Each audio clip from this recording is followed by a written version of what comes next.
Amazon made the Rings of Power thinking no matter what they did, viewers would pay for their service and line up to watch the content they created, and we didn't. People were furious at them for messing with the beloved source material they were working with, and people were bored of the show before it even ended, making Amazon panic going into season 2. I have a few things to show off, but before we get into the topic at hand, if you enjoy the content that I create, please make sure to subscribe to the channel and hit the notification bell. Follow me on social media like Twitter or mine so that you can see when my content is posted. And of course, if you do really enjoy the videos and the live streams that I create, please consider becoming a Dark Titan via Patreon for just $1 a month, or support the channel via YouTube memberships. All of the links are in the description, and of course, I do really appreciate all of the support. So this is a Red State article. It says, "Disaster, Amazon's Rings of Power ratings reveal its billion-dollar show bored viewers." I am someone who, at the very beginning, when they first announced the series, was pretty excited for it. I was very hopeful. I felt the same way I felt when Disney acquired Lucasfilm.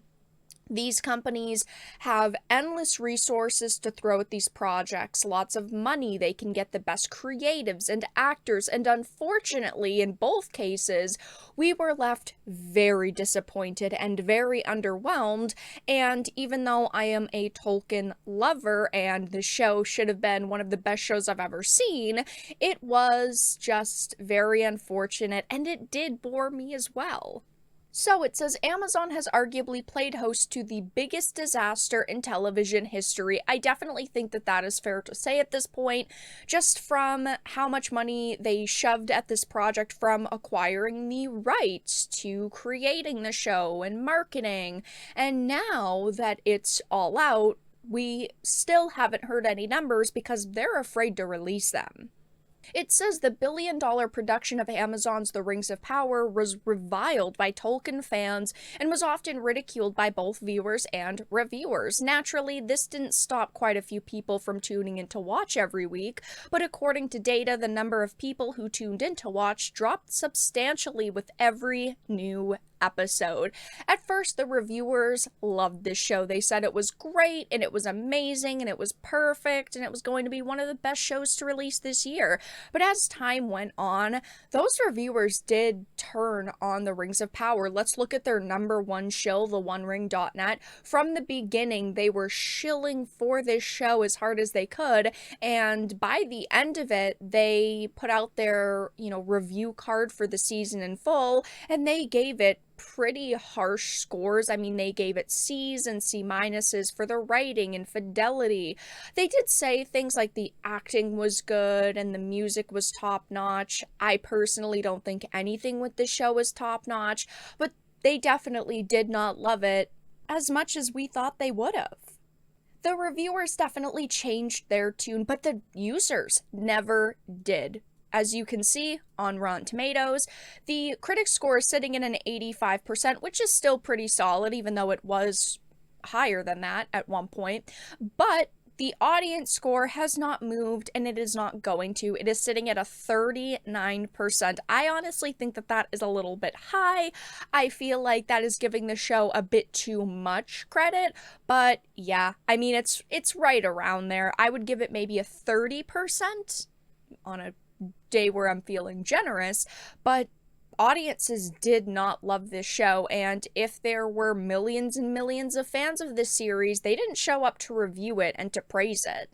It says, as reported by Variety, Amazon was cagey about the ratings for their highly expensive attempt to have their own Game of Thrones, making their silence about the ratings their show was bringing in the loudest part of the show. The lack of information on the viewership gets even more noticeable when it continuously released ratings data for its Thursday night football broadcasts. I have said this for weeks at this point. It is extremely suspicious that they have not released viewership numbers. You would think they would want to prove the haters wrong, because most of their marketing was screw the haters. We're doing what, we want, because this show, This is a modern take on Tolkien. We're going to do whatever the hell we feel like, basically. So you'd think they would want to prove the haters wrong and say, even though you guys trashed this show leading up to the release, it turned out really well for us and people loved it. But they have not done that. We've only gotten two very vague answers. The first was the 25 million viewers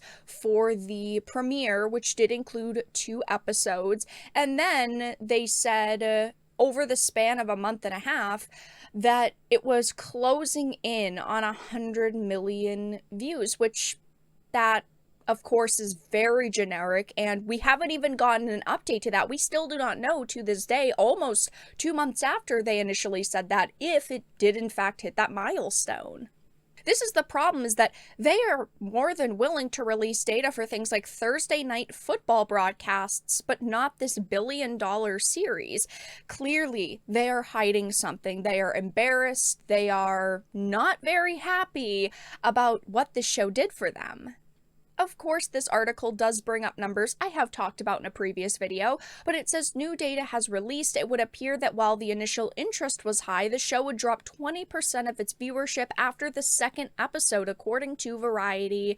There, it would lose 1% of its audience for the next 3 weeks. A 20% drop-off is pretty high, especially going from episode 2 to 3. That's a drop-off you might see towards the end of a season if the rest of the season just dragged on, people were not very interested. But this shows it couldn't keep people around, and people were bored of the content they created. This show was very slow. It took a long time to get anything done, and then when things happened, it happened way too quickly. Like all of the traveling sequences that we saw with Galadriel and the Númenóreans going to, Mordor, and the whole formation of Mordor. I mean, all of those traveling scenes happened way too quickly, and it didn't make sense.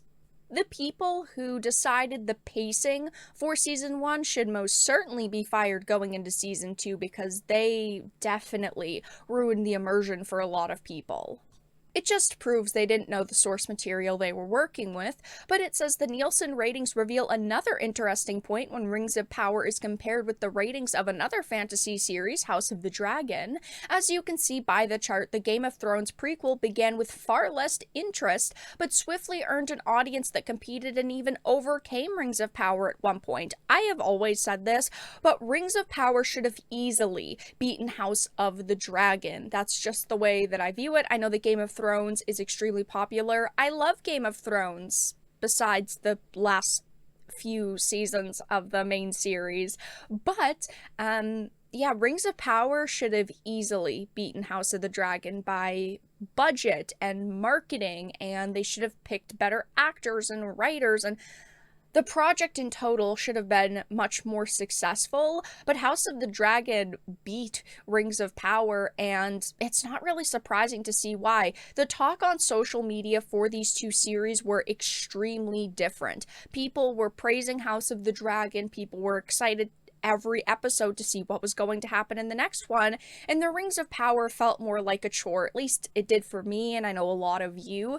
It felt like every week you had to come back and you had to watch the next episode, because of course you convince yourself, oh, you've only got 1 or 2 episodes left, and it just ended up being a chore. By the end of Rings of Power, I was very happy that it was over and that I didn't have to watch it for a couple more years, because it's going to be at least until the end of 2024 or early 2025 when we get the next season. As you can see, though, Rings of Power viewership dropped. Amazon is extremely silent at this point in time, still on the viewership, and they are afraid, it seems like, with the numbers that they got, the reality that has slapped them in the face. But as you can see, the ratings do reveal that this billion-dollar series bored viewers, and I think that they are in for a disaster going into season 2, and any viewers that gave season 1 a chance probably will not show up for the second series. But that's all that I really had to discuss in this video. Let everyone know your thoughts in the comment section down below. If you enjoyed it, please make sure to give it a like, share it, and subscribe to the channel. And of course, if you didn't, make sure to give it a dislike. I appreciate your support either way, but I will talk to you all again in the next video really soon.